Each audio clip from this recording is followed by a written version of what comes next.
Hello, my name is Megan Schlickman. I'm the owner of Nexus Financial. We provide full-service bookkeeping to small businesses who use Jobber and QuickBooks Online so that you can run your business in Jobber, and we maintain accurate financial data inside of QuickBooks for you. So today I'm going to talk about the chart of accounts setting in Jobber. So starting off in Jobber, we need to map out which accounts information is going from Jobber into QuickBooks. There's two ways to get to that. There's either going to be a little circle here, maybe with some QuickBooks alerts here for you to navigate to, or inside of your settings tab inside of Jobber here on the left-hand side. My little screen's covering it a little bit, but you can head on over to the QuickBooks Online integration. Once you open up that screen, it's going to take you to the sync activity, and this will list out if you have any sync errors, which another video is going to talk about those sync errors here. But we really want to go to your sync settings here on the right. When you open up this sync settings screen, you first have sync settings, and then we have chart of accounts. So I want you to go ahead and navigate to this chart of accounts so that we can map information correctly. All right, so this is the sync settings here. First, we have our Jobber payments payout reconciliation, which should be connected to your main checking account. Whatever bank account you are using in QuickBooks Online to receive your Jobber payments to, that needs to be this first line item here. Secondly, you have Jobber payment fees. This could be called a few different things. If you're setting up Jobber for the first time, Jobber will generally create a chart of accounts for you called Jobber credit card fees or Jobber fees. Sometimes businesses call this merchant account fees, and this is the processing fee that the business pays for your customers to pay through Jobber payments and collect a credit card or debit card. Finally, we have tips, and this is called an undistributed tips account or tips to pay out. I'm going to dive into the nitty-gritty of what these accounts are for and why it's important to set it up this way. So Jobber payment fees, this is the merchant processing fee. When Jobber creates this, it's likely going to create it as an other expense instead of a general expense on your profit and loss, and I can explain how to change that here in just a moment. But this should not include your Jobber monthly or yearly subscription plan. Instead, that's likely a software or a subscription cost for your business. And this is separate. This is just the merchant fees. They're usually odd, small dollar amounts. And if you have the two synced, then Jobber maintains that split so that when you're receiving, say, $97, but your customer paid you $100, that $3 difference here is going as a business expense to Jobber credit card fees. All right, tips. Tips should be sent to undistributed tips. And the reason why is because your customer may pay a $10 tip on the job that your worker completed for you.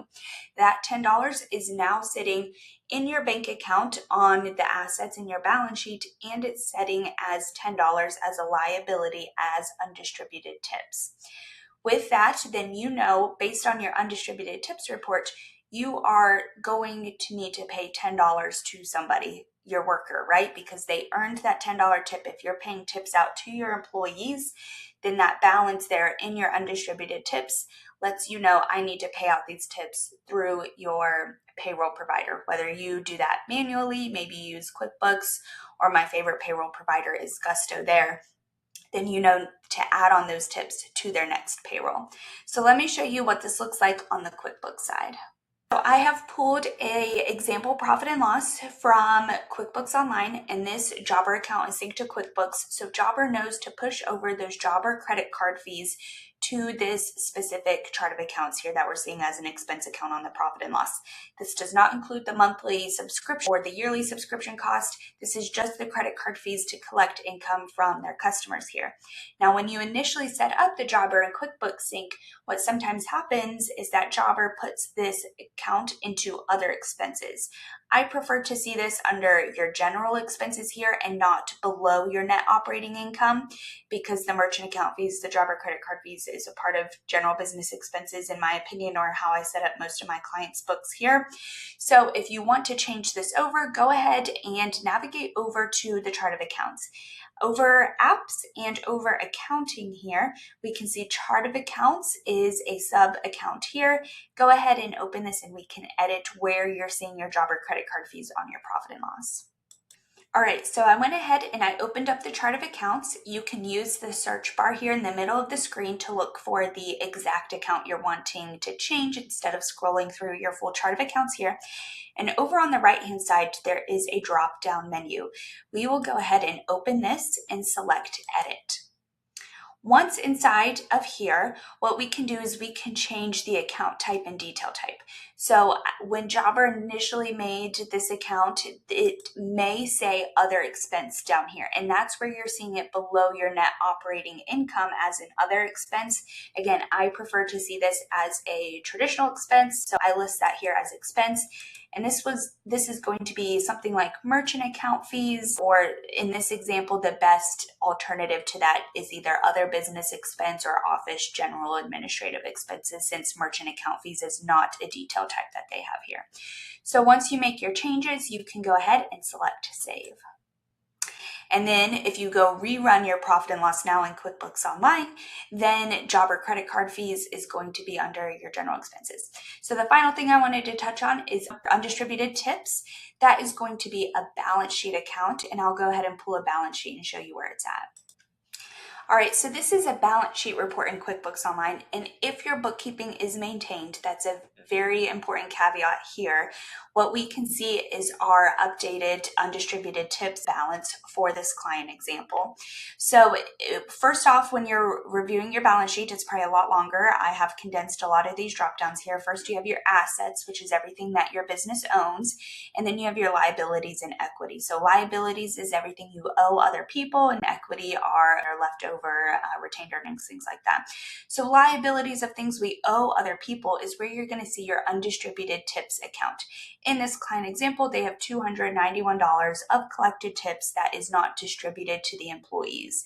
This connects with your payroll software, whether it's Gusto, the one I love, or QuickBooks Online, to know that when they're paying out tips, to pull from this tip account of $291. So then when you process payroll, you're paying $10 to so-and-so employee, $20 to another employee. Then your payroll software knows to map those accounts to, take $10 out of this account and then take $20 out of this account. But this is your running balance for your undistributed tips. Of course, you can pull your tips report inside of a Jobber by looking at your invoices and tips collected there. But that is why we have undistributed tips.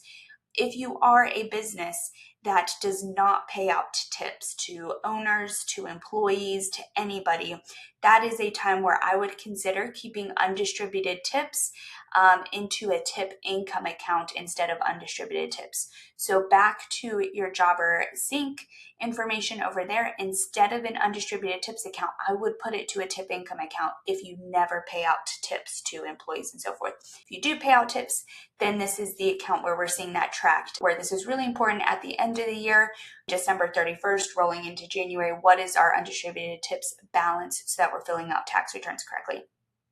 So that should give you some insight syncing Jobber to QuickBooks Online and where to map the chart of accounts to. If you have questions on this, please let me know. My information is going to be in the description box below. You can always reach out to me, book a free consultation. You can send me an email. I'm happy to answer whatever questions that you may have on this, and I look forward to talking to you guys next time.